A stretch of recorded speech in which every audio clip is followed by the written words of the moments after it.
जय हिंद दोस्तों, यह सेशन आपका 12वां सेशन है। इसके पहले मैं 11 सेशन कर चुका हूं, जिसके माध्यम से 10 क्वेश्चन लिए जाते हैं और इन 10 क्वेश्चन से लगभग 5 से 10 क्वेश्चन आपको एक्स्ट्रा बताया जाता है। तो आइए आगाज़ करते हैं। पहला क्वेश्चन देखते हैं, मैकेंजी नदी किस महाद्वीप में स्थित है। दूसरा क्वेश्चन, सिंध की कौन सी सहायक नदी सिर्फ भारत में बहती है। अगला क्वेश्चन, यमन की राजधानी क्या है। यमन की राजधानी क्या है और ये किस महाद्वीप में स्थित है। डेसिबल किसका मात्रक है। पांचवा क्वेश्चन, अराफुरा सागर ऑस्ट्रेलिया के किस दिशा में स्थित है, मतलब पूर्व पश्चिम या उत्तर दक्षिण जो भी, ठीक। तो एक किस दिशा में अराफुरा सागर स्थित है। और कलिंग तट भारत के किस दिशा में है, पूर्व में है या पश्चिम में, ये आपको बताना है।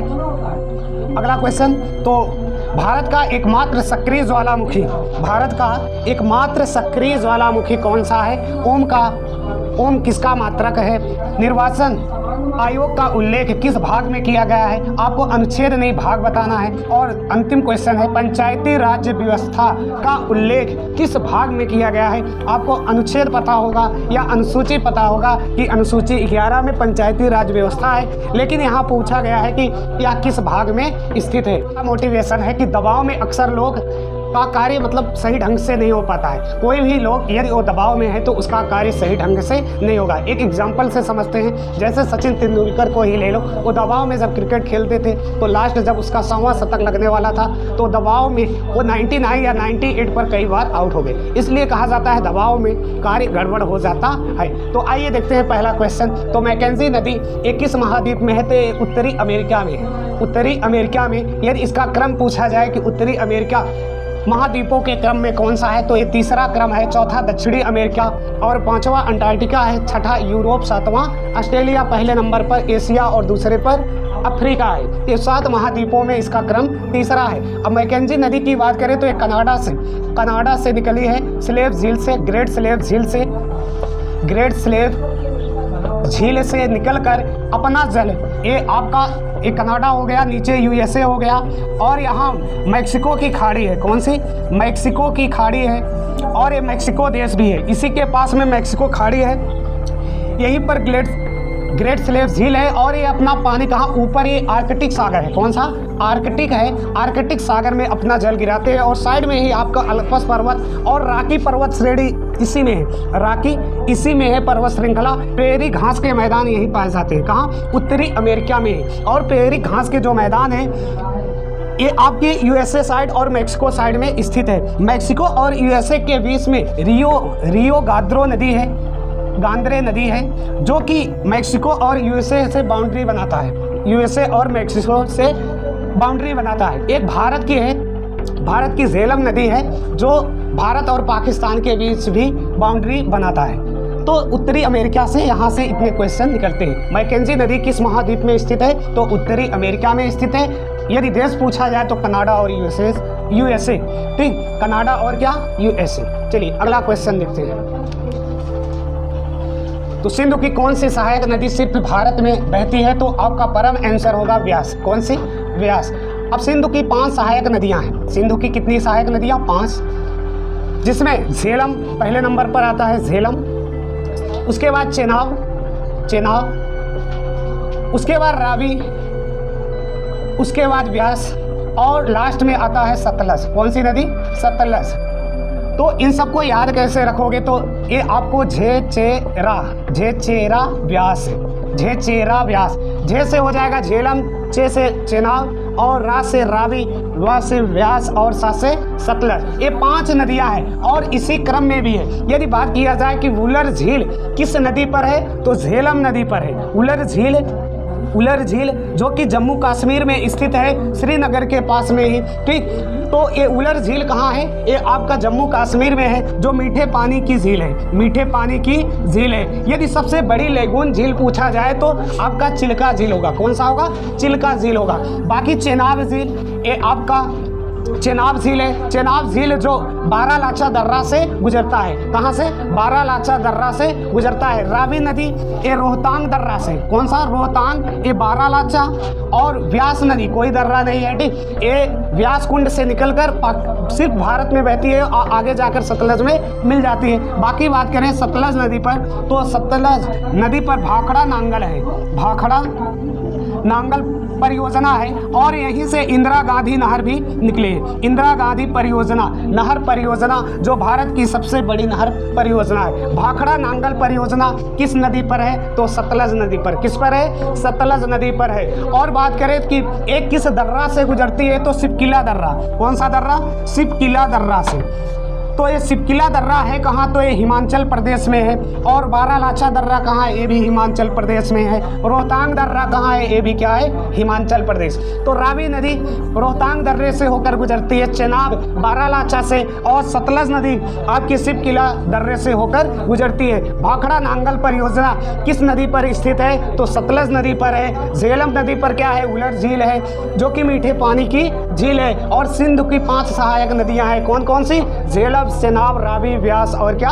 सतलज। ये 5 नदियां हो, इनको याद करने का एक ट्रिक है, झेचेरा व्यास। झेचेरा व्यास, ठीक, ये आप याद कर सकते हो। व्यास ऐसी नदी है सिर्फ क्या भारत में ही बहती है, बाकी सब पाकिस्तान से होते हुए सिंधु नदी अरब सागर में अपना जल गिरा देती है। तो यहाँ से इतने क्वेश्चन निकल कर आते हैं, लिखना चाहो तो लिख लो। बाकी 3 दर्रा भी बता दिए, सिपकिला, रोहतांग और क्या? बारालाचा दर्रा। कौन कौन? बारालाचा, रोहतांग और क्या? सिपकिला दर्रा। बारालाचा से चेनाब, रावी से रोहतांग और सिपकिला से सतलज नदी ये गुजरती है। आज सभी क्या है? हिमाचल प्रदेश में है। भाखड़ा नांगल परियोजना सतलज नदी पर स्थित है, उलर झील झेलम पर। यमन की राजधानी क्या है? तो यमन की राजधानी साना है। ये साना है, ठीक। तो ये एशिया महाद्वीप का देश है, एशिया महाद्वीप का देश है। और इसी के बगल में सऊदी अरब भी है।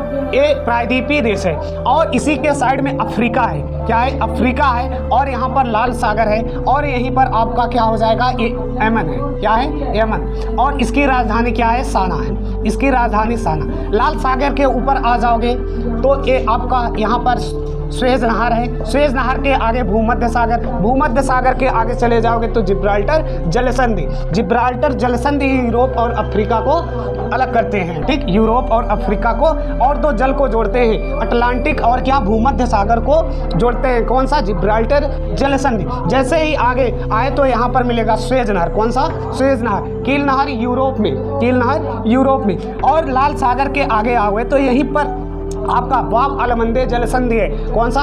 बाब अलमंदे जलसंधि। तो बाब अलमंदे जलसंधि किन 2 जलों को जोड़ता है? तो लाल सागर और हिंद महासागर को। उसके आगे आ जाओगे तो अदन की खाड़ी है। कौन सी खाड़ी है? अदन की खाड़ी है। और उसी के पास में आपका यमन है जिसकी राजधानी क्या है? साना है। अब पूछा जाएगा कि जिब्राल्टर जलसंधि किन 2 जल को जोड़ता है? तो अटलांटिक महासागर को भूमध्य सागर से। यदि पूछा जाए कि बाब अलमंदे जलसंधि किन 2 जल को जोड़ता है? तो लाल सागर को हिंद महासागर से। चलिए अगला क्वेश्चन देखते हैं। तो डेसिबल किसका मात्रक है? तो ये ध्वनि की तीव्रता का मात्रक है। ध्वनि की तीव्रता का मात्रक है। तो ये ध्वनि का मात्रक हुआ। इसके अलावा आपको मात्रक देखना है। जैसे आपसे पूछ लिया जाए कि न्यूटन किसका मात्रक होगा? तो न्यूटन बल का होगा, न्यूटन बल का होगा। और धारा का एम्पियर हो जाएगा, धारा का एम्पियर हो जाएगा। विभवांतर का वोल्ट हो जाएगा, विभवांतर का वोल्ट हो जाएगा। और शक्ति का वाट हो जाएगा, शक्ति का मात्रक क्या हो जाएगा? वाट हो जाएगा। और लेंस की क्षमता का मात्रक डायोप्टर हो जाएगा। क्या हो जाएगा? डायोप्टर हो जाएगा लेंस की क्षमता का मात्रक। अगला क्वेश्चन देखते हैं। अराफुरा सागर ऑस्ट्रेलिया के किस दिशा में स्थित है? तो आपका ऐसे ऑस्ट्रेलिया है, अराफुरा सागर इस क्षेत्र में है। मतलब ये आपका उत्तर होगा, नीचे दक्षिण होगा, ये पूर्व होगा और ये क्या? पश्चिम होगा। इसके नीचे पर्थ, और पर्थ से एक सिडनी के बीच रेल मार्ग चलता है। यहीं पर आपको बैरियर भित्ति भी है। कोरल सागर के पास आराफुरा सागर है आपका क्या है? ऊपर है। आराफुरा सागर क्या है? उत्तर में स्थित है। चलिए अगला क्वेश्चन देखते हैं। कलिंग तट भारत के किस दिशा में? कलिंग तट भारत के पूर्व राज्य में स्थित है। ये आपका प्रायद्वीपीय भारत होता है। कैसा है? ये नीचे वाला हिस्सा जो कर्क रेखा के नीचे है, एमपी और महाराष्ट्र के नीचे, ये आपका प्रायद्वीपीय भारत हो जाएगा। प्रायद्वीपीय भारत में देखिए तो यहाँ केरल हो जाएगा, ये आपका तमिलनाडु होगा, ये साइड में कर्नाटक होगा, ये आंध्र प्रदेश होगा, ये वेस्ट बंगाल हो जाएगा। ये क्या हो जाएगा? वेस्ट बंगाल हो जाएगा। ये महाराष्ट्र हो जाएगा। ये इसके ऊपर आपका गुजरात हो जाएगा। ये एमएस आपका महाराष्ट्र हो जाएगा। और इसी के बीच में एक गोवा भी है। क्या है? गोवा भी है। और ये कर्नाटक हो जाएगा। कर्नाटक, ये केरला हो जाएगा। केरला, केरला और ये तमिलनाडु हो जाएगा। ये तमिलनाडु, ये आंध्र प्रदेश, एपी हो जाएगा, ये वेस्ट बंगाल हो जाएगा। अब बात किया जा रहा है कि कलिंग तट किस क्षेत्र में, तो इस क्षेत्र को कलिंग तट बोला जाता है। क्या बोला जाता है? कलिंग तट या उत्कल तट बोला जाता है। उत्कल तट बोला जाता है। तो इसके दो नाम हो गए। और इसके नीचे आंध्र प्रदेश के नीचे जहाँ पर पुलिकट झील है उसके नीचे और ये वाला क्षेत्र आपका कोरोमंडल कहलाता है। कौन सा मंडल? कोरोमंडल तट कहलाता है। ये कोरोमंडल हो गया तट। अब इस क्षेत्र को बात करें तो ये आपका पश्चिमी क्षेत्र होगा, ये पूर्वी क्षेत्र होगा। तो पश्चिमी क्षेत्र में जैसे यहाँ महाराष्ट्र से गोवा के बीच में देखेंगे तो ये आपका कोंकण क्षेत्र होगा। कौन सा? कोंकण तट होगा। कोंकण तट। गोवा से यहाँ कर्नाटका के बीच में देखेंगे तो आपका एक कन्नड़ तट हो जाएगा। कन्नड़ तट। और इसके नीचे देखेंगे तो ये मालाबार का तट। कौन सा? मालाबार का तट। यहीं पर आए थे वास्को डिगामा 1498 ईस्वी में। कौन आए थे? 1498 में ही मालाबार के तट पर आए थे। कौन? वास्को डिगामा, जो भारत की खोज की थी। तो यहाँ से समझते हैं ये आपका कलिंग तट है, उत्कल तट है, और ये कोरोमंडल है। आंध्र प्रदेश से इधर से लेकर जो आपका तमिलनाडु वाला क्षेत्र है ये कोरोमंडल तट। अब पूछेगा कि कोरोमंडल तट किस दिशा में है, तो ये आपका पूर्वी हिस्सा है, बंगाल की खाड़ी है, यहाँ पर बांग्लादेश है, ये आपका बांग्लादेश है ऊपर। तो इस बंगाल की खाड़ी के जो क्षेत्र हैं इसको क्या बोलोगे? कोरोमंडल, और इसे कलिंग या उत्कल तट बोलते हो।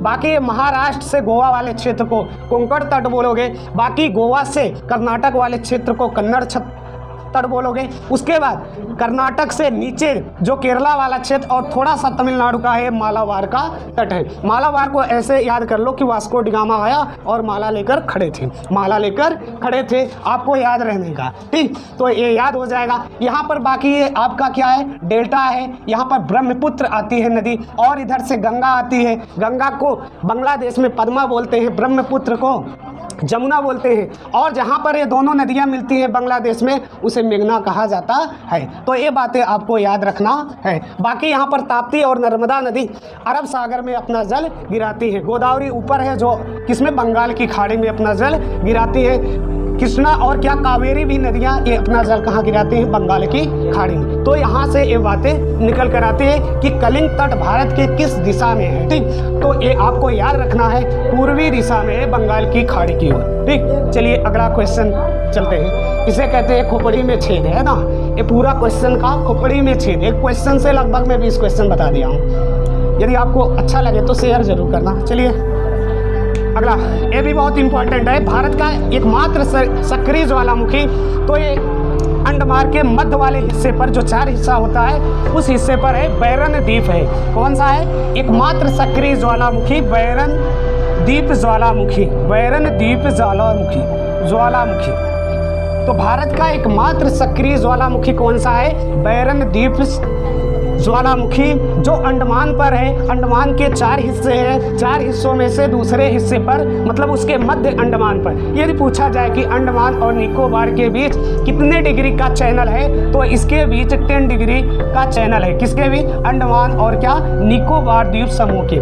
निकोबार द्वीप समूह के भी 3 हिस्से हैं, अंडमान के 4 हिस्से हैं। कितने? 4 हिस्से हैं। तो यहाँ से ये जानकारियाँ निकल कर आता है। अगला क्वेश्चन, ओम किसका मात्रक है? तो ओम प्रतिरोध का मात्रक है। किसका? प्रतिरोध का। अभी आपको और भी मात्रक बताए गए कि विद्युत धारा का मात्रक एम्पियर होता है, विभवांतर का वोल्ट होता है, और बल का न्यूटन होता है, कार्य का जूल होता है। ठीक, और लेंस की क्षमता का मात्रक डायोप्टर होता है। चलिए अगले क्वेश्चन पर चलते हैं। निर्वाचन का उल्लेख किस भाग में किया गया है? तो यहाँ भाग पूछा गया है, ना कि अनुच्छेद। तो भाग 15 में निर्वाचन का उल्लेख किया गया है। 15 में निर्वाचन है, 17 में राजभाषा है, 18 में आपात उपबंध है। भाग की बात हो रहा है। ठीक, तो बात कर लेते हैं कि निर्वाचन का जो अनुच्छेद होता है वो 324 से 329 के बीच होता है। 324 से 329 के बीच होता है। और निर्वाचन का उल्लेख किस भाग में है? तो ये आपका 15 में है। लास्ट क्वेश्चन आज का, पंचायती राज व्यवस्था का उल्लेख किस भाग में किया गया है? तो यहाँ पर अनुसूची नहीं पूछा गया है, भाग पूछा गया है। तो 9वें भाग में। वर्तमान में देखा जाए तो संविधान में 22 भाग हैं। कितने भाग हैं? 22 भाग। और मूल संविधान में भी 22 ही भाग थे। अनुसूचियाँ देखें तो मूल संविधान में 8 थी और वर्तमान में 12 है। वर्तमान में 12। जो 9वीं अनुसूची बढ़ी थी वो पहला संविधान संशोधन भी था 1951 से, ठीक। यहाँ पर लेकिन बात किया गया है भाग का, तो 9वें भाग में पंचायती राज व्यवस्था है। सबसे पहले राजस्थान में लाया गया था। कहाँ? राजस्थान में, नागौर जिले में। कौन से? नागौर जिले में, राजस्थान में पंचायती राज व्यवस्था लाया गया। तो ये कंप्लीट 10 क्वेश्चन हो गए। अपना देख लेते हैं कि मैकेंजी नदी किस महाद्वीप में स्थित है। तो ये आपका उत्तरी अमेरिका में स्थित है। कहाँ स्थित है? उत्तरी अमेरिका में स्थित है। सिंधु की कौन सी सहायक नदी सिर्फ भारत में बहती है? तो ये आपका व्यास है। कौन सा? व्यास। यमन की राजधानी क्या है? यमन की राजधानी साना है। डेसिबल किसका मात्रक है? तो ये ध्वनि की तीव्रता का। अगला, अराफुरा सागर ऑस्ट्रेलिया के किस दिशा में स्थित है? तो ये उत्तर दिशा में स्थित है, ऊपर साइड में, ठीक, पापुआ न्यू गिनी के पास।